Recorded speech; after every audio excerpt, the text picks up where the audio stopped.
You know, I've been held at just gunpoint like twice. she's been such a. I'm recording. Oh. Maybe the people need to know. I'm not deleting that. Okay. What'd you say when the guns came out? What'd you do? You said let it ride? Well, the first time, I was like, give them the fucking drugs. Like, I'm not dying over drugs.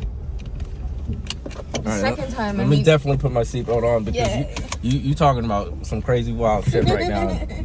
I'm already late for church, so.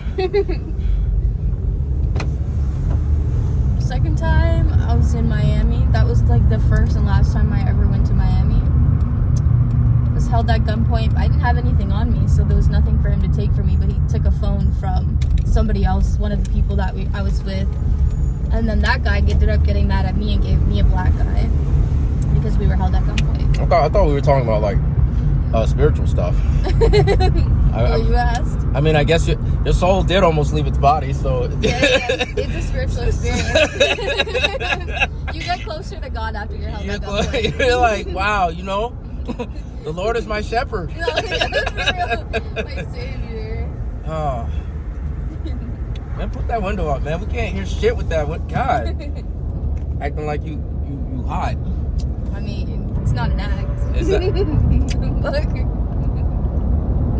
We're gonna cut a lot of this because that's not the Sierra I wanted the public to know about. Like this, we have jobs to do. We do like spiritual affairs and stuff. All right, you ask the questions and I'll be the open book. Okay, so can you tell us your name and what you're about? What do you do? What do you like to do?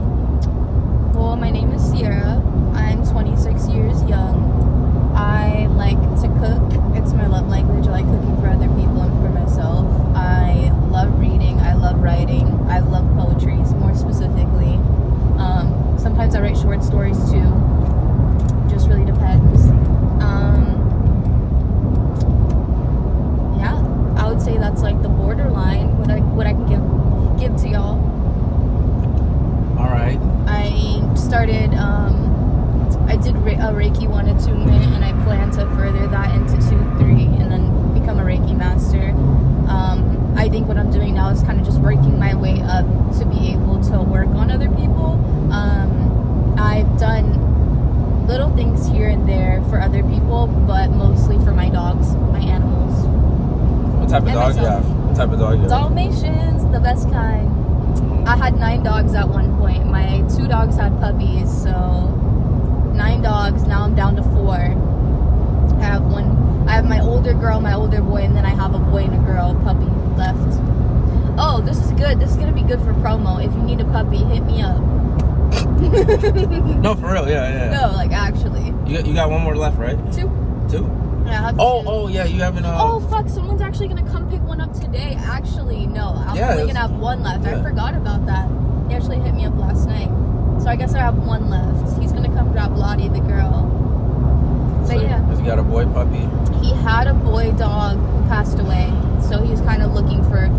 He feels that like, you know, that void. So he wants to get another dog to kind of fill that void of not having, you know, a dog. When you have dogs for so long and you lose an animal, it's no different in my eyes than losing an actual human being that's a part of your life, especially like a child. So I understand. I'm just gonna go straight into astrology shit. Like let's go. So you're a Cancer, right? I am a Cancer. I'm an Aquarius moon and Capricorn rising. You're an Aquarius moon? Yup. All right, let me lock. Put the child lock on and stuff because that's where things get a little wonky. It's all wonky. Oh, and your Mars is Libra. You know what I like about Mars and Libra? Very, very diplomatic placement. Very.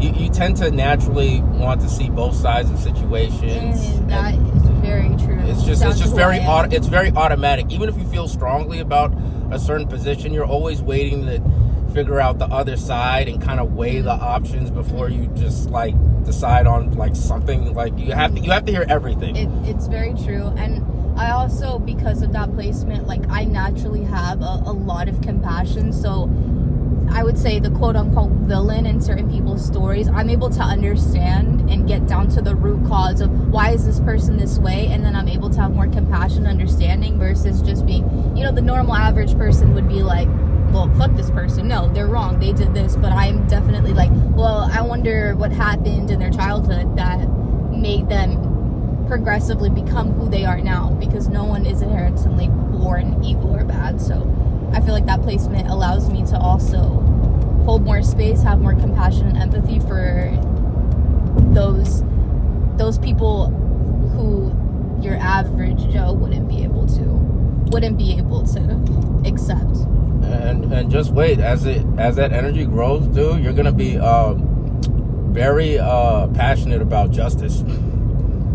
Like you're gonna, like the injustices that are around, you're gonna be more and more, because you're still 26, but yeah, as you get older, it's gonna be more and more in your face. Like, hey, something's wrong, and we gotta do some shit. That's a real Mars and Libra like passion, just to figure out where we can restructure and rebalance certain things. And I feel like I'm borderline getting there already, because I'm already like, well, what's actually going on in this world right now. Like there's just a lot of corruption and things behind the scenes, and I'm kind of at that point where I'm just trying to strategize and figure out, well, what can I do?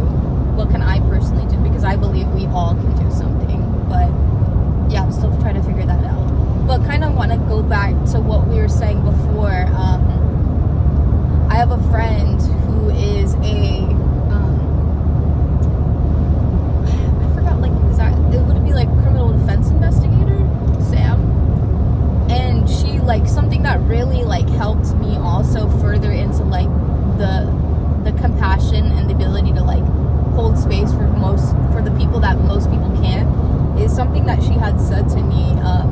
She said that a part of her life purpose and something that she wants to do is work with people, figuring out what we can do at a younger age for people such as like child molesters and people, because that was the one thing I always was like, I don't know, that crosses a line for me, maybe because it hits home within my own family and stuff that happened to me as a child. So it was hard for me to look past, this is what someone did to a child. But because I met her and she told me, like, she was talking to me about the fact that, like, no one's just born like that, of course, but there's signs. When you're a child, there's signs if someone's going to end up being a sociopath or psychopath, if they're going to end up killing people because they end up killing animals and hurting animals. And the same is for sex offenders, child molesters, and stuff like that. So she was saying that she didn't say exactly how she's going to do it, but she was definitely saying that, like, stuff needs to happen and be put in place at a very young age if people are showing signs of having that behavior, so that we can prevent humans from growing up and becoming that, and that's something that also helped me put into perspective, like, yeah, I actually can hold more space for people like that, because no one is born that way. Yeah, there's it's a fucked up action. Yeah, but sure. You can look at it at a lot of different dimensions, and when you go deeper, we want to like really target the root cause too. Yeah, I mean, how are we going to change the world?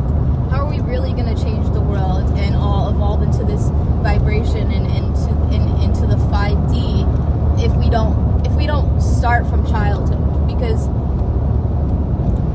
the way that people are growing up after how they've been treated as children, like, and who they grow up and end up to be, is because it's not taken care of during childhood, because there isn't things in place like they're like free therapy and just things that can really help a child. Because we don't have that in place, that's why people become who they are, and that's why we have a world full of, you could call them criminals, child molesters, people who do these things. And I don't know, I think to really change the world, we have to start there with the children. And first we also respect, like, the victims that have gone through it. Like, that's always where we start. We just start with what's going on with the victims and where their thought process like the forgiveness aspect. Mm-hmm. I don't try to tell people, oh, you know,